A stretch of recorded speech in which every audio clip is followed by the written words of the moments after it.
చాలా మందికి train journey అంటే ఇష్టమే, కానీ గంటల తరబడి కూర్చోవడం అంటేనే కాస్త విసుగ్గా ఉంటుంది.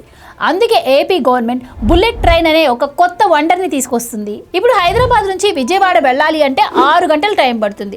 అదే బుల్లెట్ ట్రైన్లో వచ్చిందనుకోండి గంటన్నరలోనే వెళ్ళిపోవచ్చు. అంటే ఉదయం వెళ్ళి అక్కడ పని చూసుకొని మధ్యాహ్నం వరకు ఇంటికి వచ్చేయచ్చు. బస్సులో లాగా కుదుపులు ట్రాఫిక్ జామ్లు ఉండవు. విమానంలో వెళ్ళినంత సౌకర్యవంతంగా ఏసీలో హాయిగా వెళ్ళిపోవచ్చు. ముఖ్యంగా సీనియర్ సిటిజన్స్కి, పేషెంట్స్కి ఈ జర్నీ చాలా కంఫర్టబుల్గా అనిపిస్తుంది. సింపుల్గా చెప్పాలి అంటే ఇటు హైదరాబాద్ను, ఆంధ్రప్రదేశ్లో ఉన్న కొన్ని మెయిన్ సిటీస్ను, మన పక్కనే ఉన్న చెన్నై, బెంగళూరును ఈ రైలు కలిపేస్తుంది. హైదరాబాద్, అమరావతి, చెన్నై ఇది మొదటి లైను. హైదరాబాద్, కర్నూలు, బెంగళూరు ఇది రెండో లైను.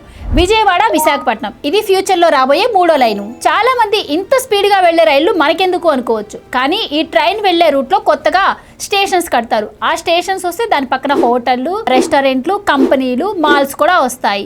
ఇవన్నీ వస్తే ఊరి చుట్టుపక్కల ఉండే యువతకు ఉద్యోగ ఉపాధి అవకాశాలు దొరుకుతాయి. రైతులేమో తమ పంటను, చిన్న వ్యాపారులేమో తమ సరుకును స్పీడ్ గా వేరే ప్రాంతాలకు తీసుకెళ్లొచ్చు.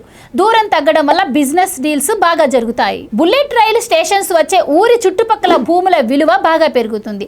దీంతో గ్రామాలు కూడా సిటీస్ లాగా మారిపోతాయి. సాధారణ రైలు పట్టాలు వేరు, బుల్లెట్ ట్రైన్ పట్టాలు వేరు. వీటికి ఎక్కడ మధ్యలో లెవెల్ క్రాసింగ్స్ అంటే గేట్లు ఉండవు. సో ఏ ట్రైన్ కూడా మధ్యలో అడ్డు వచ్చే ఛాన్సే ఉండదు. ఇది గంటకు 320 కిలోమీటర్ల స్పీడ్ తో వెళ్తుంది. ప్రభుత్వం ఇప్పుడు ఈ ప్రాజెక్టు కోసం సర్వే చేస్తుంది. భూములు ఎలా సేకరించాలి, ఎయిర్పోర్ట్లకు ఈ రూట్ ఎలా కలపాలి అని ప్లాన్ చేస్తుంది. ఈ ప్రాజెక్ట్ కనుక సక్సెస్ అయితే 2 తెలుగు రాష్ట్రాల రూపురేఖలే మారిపోతాయి. మరి 2 తెలుగు రాష్ట్రాలకు బుల్లెట్ ట్రైన్ అవసరమని మీరు అనుకుంటున్నారా? కమెంట్ చేయండి.